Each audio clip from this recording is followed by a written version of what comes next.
There's only one thing we can do now, my friend, in Korea, that we can only move forward with gratitude, appreciation, more of the same, or we can add something to these episodes. It's me, JKKC, coming out of the woodwork, saying happy this year of 2025 with a bang. Cheers! I've been having a cup of evening chai with the Queen of England. I don't know what I meant by that, but she's dead. But she introduced this great tradition or culture where we drink a cup of tea late in the evening. And for me, it's a tradition I enjoy most when I share with you. Thanks for being there. Thanks for making it across. It's the new year. Hopefully you are healthy. Hopefully you are grounded and you are looking forward to great things to happen for you, your neighborhood, your family, your work, your health, your mental health, and your capacity can expand. I wish you well because in this place, in this space of Tukoriada, we have been celebrating great things.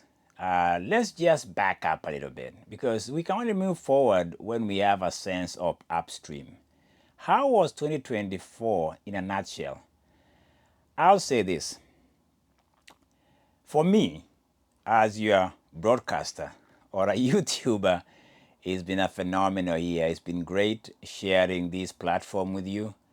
From my episodes when I began before the Olympics of Paris, which introduced me to what I love to do. And you've seen my passion expand as you've seen. If you've been following me, you've seen how I've evolved as a broadcaster or a YouTuber, whatever you want to call me. But it's me, Tukoriada, my man. Mtu wangu karibu sana. I'm excited. I've been having a low moment. My partner has not been feeling good. We had company and some of them fell ill. They are recovering. They are struggling to find their wheels back. The new year hasn't been glamorous to some of these relatives or friends I know. But I wish them well. I hope they rebound with the new year with a vigor and a purpose. Yeah, and I'm here just to look back a little bit, back up a little bit, and try to understand the upstream of how we've come before we look forward to 2025, which is right here with us. I think one of the things I might do here today is just acknowledge the fact that we are here living and breathing and enjoying this moment because history is not the past. I learned that yesterday watching an episode or a movie by Samuel Jackson, I'm Not Your Negro. It's a great thing you can watch. I recommend it to those who like to understand James Baldwin. My son recommended this for me. It was very informative. It kind of gave me a perspective that I didn't know. And I think he says something that I'm paraphrasing.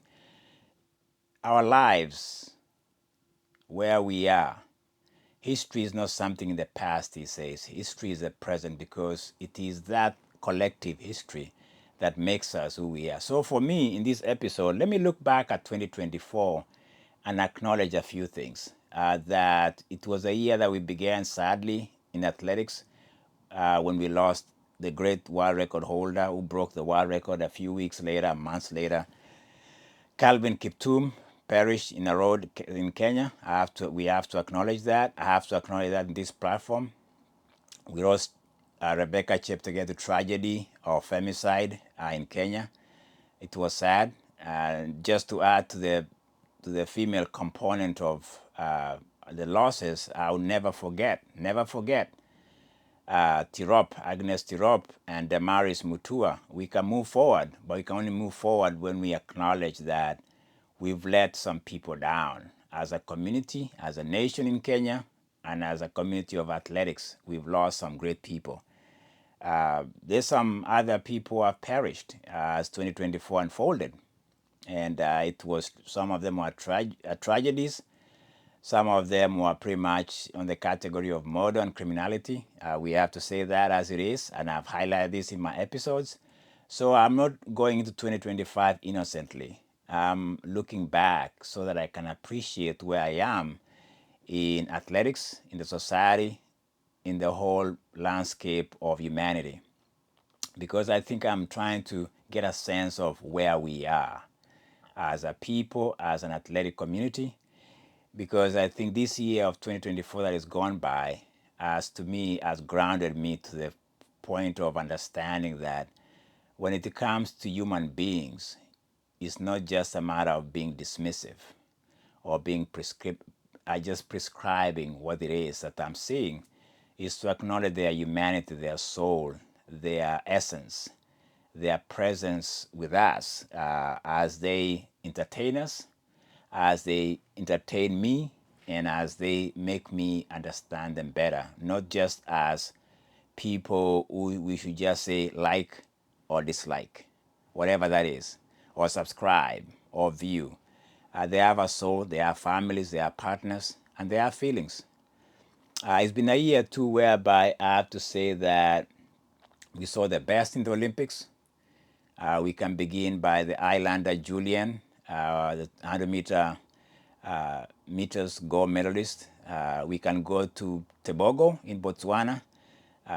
To me, I can talk of my man, the winner, the Emmanuel, the athlete with us, Emmanuel Wanyonyi, whom I hope to see one of these days. I plan to hopefully visit with him.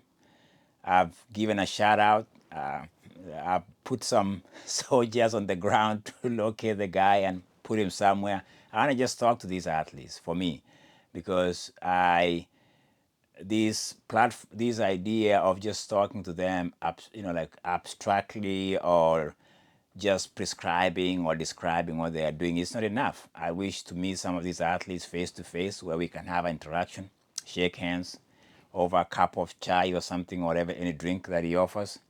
So yeah, Emmanuel Onyonyi entertained me as a half miler, 800 meters is my passion, is what made me an athlete. Captain Faith Kipyegon, she captained the Kenyan team to glory and broke world records. Bang, bang, bang, 1500 meters gold medalist. And yeah, she's the face of track and field in Kenya as we speak. But she's not the only one, because I think one of the most underprojected, underappreciated athlete in Kenya, even as I sit here, to me, is Beatrice Chebet. I talked about her as a lady who was pretty much pushed forward or enlightened or awakened by a grandmother.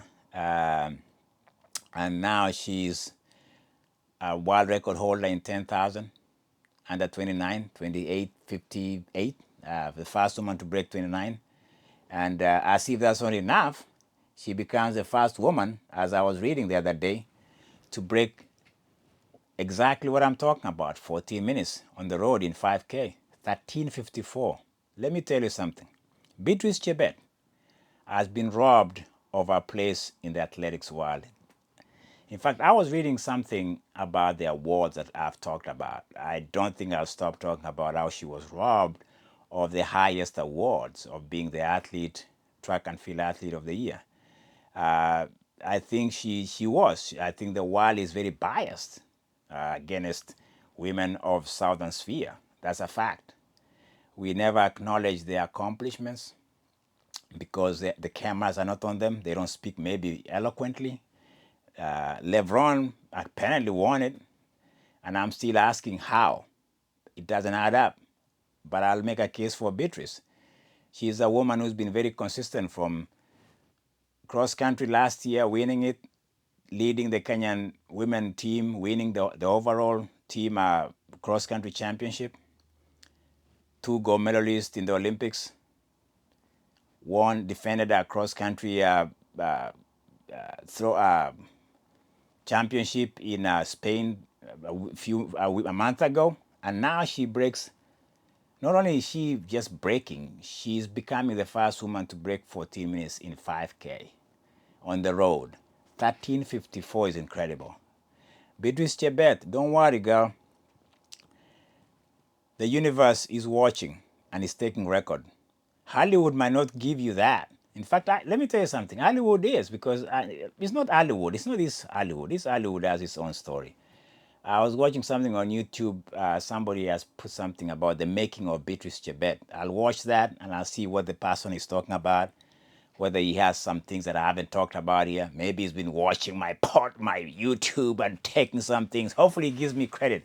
But I've been very vocal about Beatrice Chebet as an athlete. I don't think I'll slow down.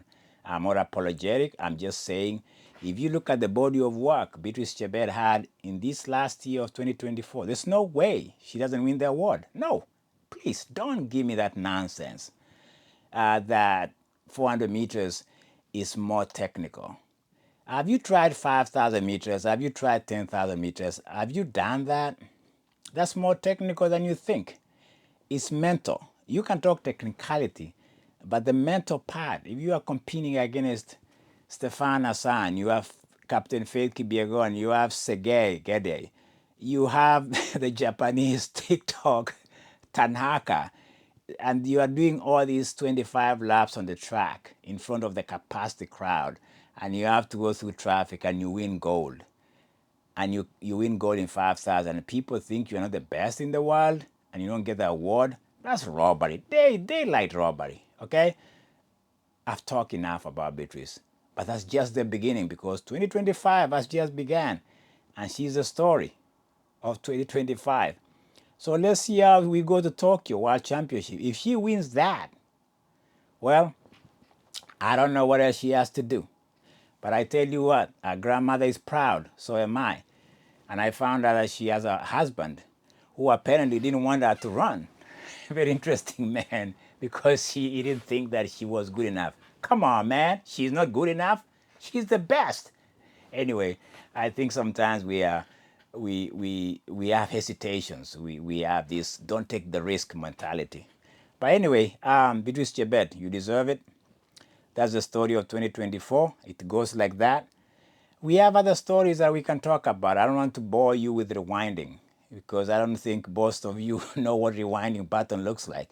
Everybody's fast forward, next, next, next. For me, I found out that history teaches me a lot. It grounds me. It makes me appreciate the present. Like James Baldwin says, history is not the past, my friend, it's the present. Because if you are still here, you are an accumulation of history. And it's because of that history that you find yourself understanding where you at in the ecosystem of athletics. So 2025 has come to us, but it has come to us again in the wake of many great things that happened in 2024. I think athletic-wise, I'm very concerned about the new president. I'll say this before I let go of this episode. I'm not a big fan of Sebastian Coe being the president of International Olympic Committee.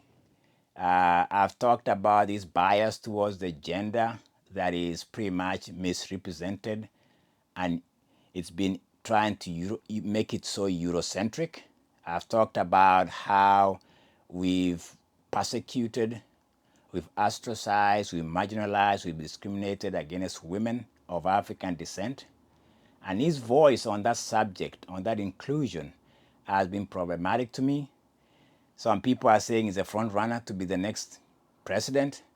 I'm very concerned about that. I understand he's in cahoot with the new president of this nation of America. If he admires him, that's a problem for me going into 2028 Olympics, and how this idea of the other being a problem within the Eurocentric thinking.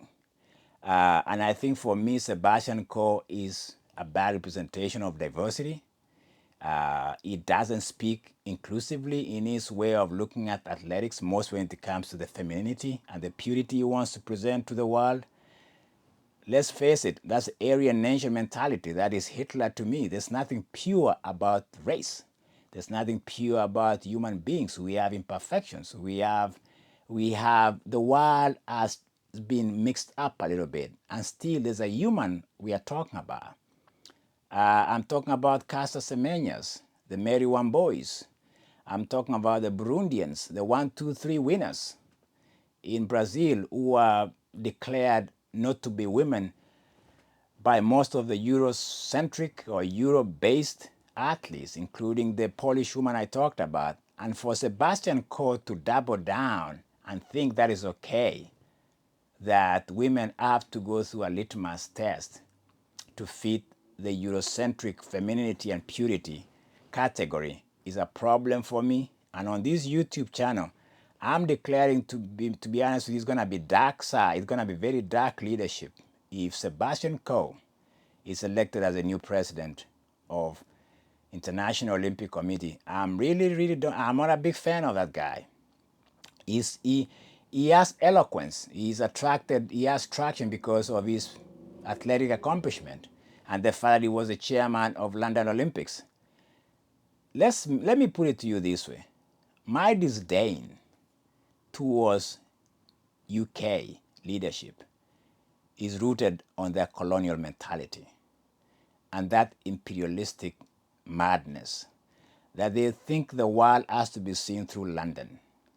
The world has to be seen through Buckingham Palace. The world has to be seen through the freaking queen that is dead or the king that is alive.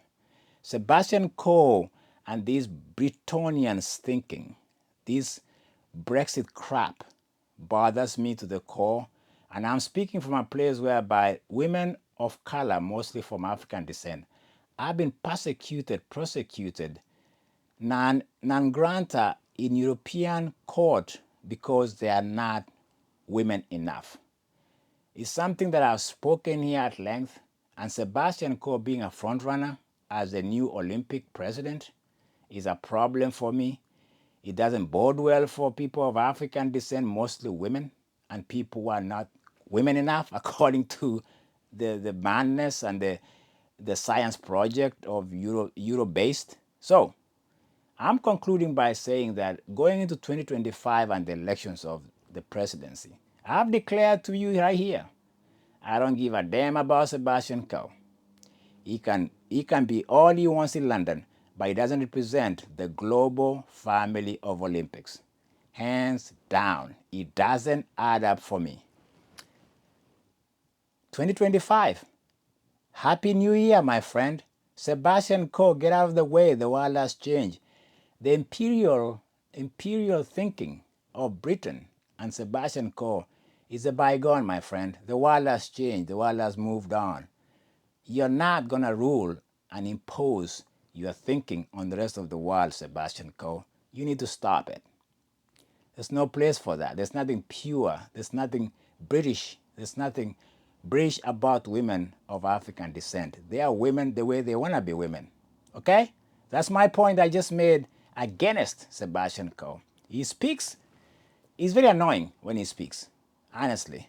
He's very annoying. Anyway, I wish you well. I hope we're going to be engaging here. But you can sense that my energy went a little bit iffy on Sebastian Coe because I've been watching what he's talking about women in general and how he wants to recapture the Olympic spirit.